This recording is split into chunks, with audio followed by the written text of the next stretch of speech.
बिस्मिल्लाहिर्रहमानिर्रहीम वीवर्स, आज मैं आप लोगों से पालक और चिकन की बहुत ही ज़बरदस्त और आसान रेसिपी शेयर करूंगी। और इसके लिए जो है वो मैंने एक पैन में ऑयल ले लिया है और एक अदद जो है वो बड़ा प्याज मैंने लिया है। अगर छोटे प्याज हैं तो आप 2 अदद प्याज ले सकते हैं। मेरे पास एक बड़ा प्याज था तो मैंने एक ही लिया है और इसको मैं ऑयल में जो है फ्राई कर लूँगी। अच्छा, इसको जो है मैंने गोल्डन नहीं करना है। और जैसे ही ये थोड़े से सॉफ्ट हो जाते हैं तो इसमें सिनेमन स्टिक का 2 इंच का टुकड़ा है, 2 अदद बड़ी इलायची है, बे लीफ है, 1 चम्मच ज़ीरे का है, 6 से 7 जो हैं वो लौंग हैं, छोटी ग्रीन इलायची है और बादियान है। ये मसाले जो हैं वो मैं अपने प्याज में डाल के इनको हल्के सा फ्राई करने के बाद में जो है वो चिकन जो है वो ऐड करूँगी। जैसे ही मसाले देखें आप हल्के से फ्राई हो गए हैं तो अभी मैं अपना चिकन जो है, ये 1100 ग्राम चिकन था, ये मैंने इसमें ऐड कर दिया है।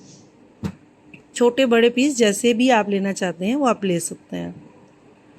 इन मसालों में मैं चिकन को हल्का सा फ्राई करूँगी और इसके बाद जो है नेक्स्ट जो है वो इंग्रेडिएंट्स ऐड करूँगी। 2 चम्मच मैंने जो है वो गार्लिक के और 1 चम्मच जिंजर का जो है उसको पीस लिया है और अब उसको मैं चिकन में ऐड कर रही हूँ और इसके साथ में इसको अच्छे से भूनूंगी ताकि गोश्त की जो स्मेल है वो ख़त्म हो जाए। मसाले और चिकन ये चिकन जो है वो लहसुन और अदरक के साथ बहुत अच्छी खुशबू आ रही है। अब इसमें 1 चम्मच जो है लाल मिर्च है, हल्दी हस्ब ज़रूरत है, 1 चम्मच जो है पुसा हुआ सूखा धनिया है और नमक जो है वो 1 चम्मच है। नमक मिर्च आप अपनी मर्ज़ी से कम या ज़्यादा जो है वो ऐड कर सकते हैं। और ये मसाले मैंने चिकन में डाल दिए हैं और इनको इन मसालों के साथ में अच्छा सा मैं भून लूँगी। एक चीज़ जो मैं आप लोगों को बताना चाहती हूँ कि मैं पालक गोश्त में चिकन हो या गोश्त हो, मटन में बन रहा हो, मैं टमाटर ऐड नहीं करती हूँ। मैं इसमें दूध या दही का इस्तेमाल करती हूँ। ये मेरी वालदा भी इसी दूध ही इसमें ऐड करती थी, टमाटर ऐड नहीं करती थी। मैंने थोड़ा सा और ऑयल ऐड किया है। जैसे आपको पता है चिकन और पालक में ऑयल थोड़ा ज़्यादा ही जाता है, लेकिन मैं ऑयल जो है वो ज़्यादा इस्तेमाल नहीं करती हूँ तो मैंने हस्ब ज़रूरत ऑयल ऐड किया है। पालक जो है वो 1.25 किलो के करीब पालक थी। इसको मैंने अच्छे से वॉश करके एक पतीले में डाल दिया है और ये स्टीम में जो है मैं इसको थोड़ी देर के लिए पका लूँगी। मैंने इसमें कोई पानी ऐड नहीं किया है, इसका अपना ही पानी जो है वो ये छोड़ देता है। जैसे पालक जो है वो सॉफ्ट हो जाएगी, मैंने इसको ब्लेंडर में डाल के ब्लेंड कर लिया है। अगर आप ब्लेंड नहीं करना चाहते तो आप चॉप करके भी ऐड कर सकते हैं। चिकन जो है वो अच्छे से मसालों में पक रहा है, आप देख सकते हैं। और मसाला जो है इसने अच्छे से ऑयल भी छोड़ दिया और बहुत अच्छी खुशबू आ रही है मसालों की। जैसे चिकन जो है ये मेरा 80% जो है इसमें कुक हो जाता है तो मैंने जो ब्लेंड की हुई पालक है वो इसमें ऐड कर दी है।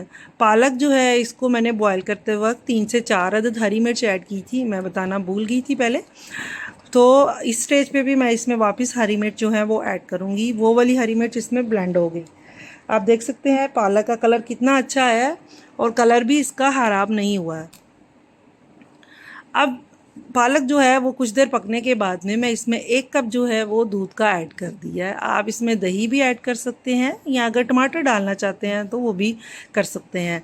पालक जैसे ही पकती है तो इसकी छिंटे बहुत उड़ती हैं, तो इसलिए इस पर हमेशा ढक्कन रख के इस्तेमाल करें और थोड़ा सा एहतियात करें। 1 चम्मच जो है वो गरम मसाला का जो है वो मैंने इसमें ऐड किया है और इसको पकने के लिए रख दिया ढक्कन रख के। अब आप देख सकते हैं पालक ने ऑयल जो है वो अच्छे से छोड़ दिया है और इसको थोड़ी देर मज़ीद मैं पकाऊंगी। आप देख सकते हैं पालक गाढ़ी होना शुरू हो गई है और नीचे से थोड़ा थोड़ा ड्राई, मुझे मतलब चम्मच बार बार इसमें हिलाना पड़ रहा है। आपकी मर्ज़ी है आप कितना इसका जो है इसको गाढ़ा करना चाहते हैं। चावलों के साथ इस स्टेज पे बिल्कुल ठीक है। ये जो इसका इतना गाढ़ापन इसका बिल्कुल ठीक है। आई होप आपको मेरी रेसिपी पसंद आई होगी। मेरे चैनल को लाइक करें, सब्सक्राइब करें। अल्लाह हाफिज़।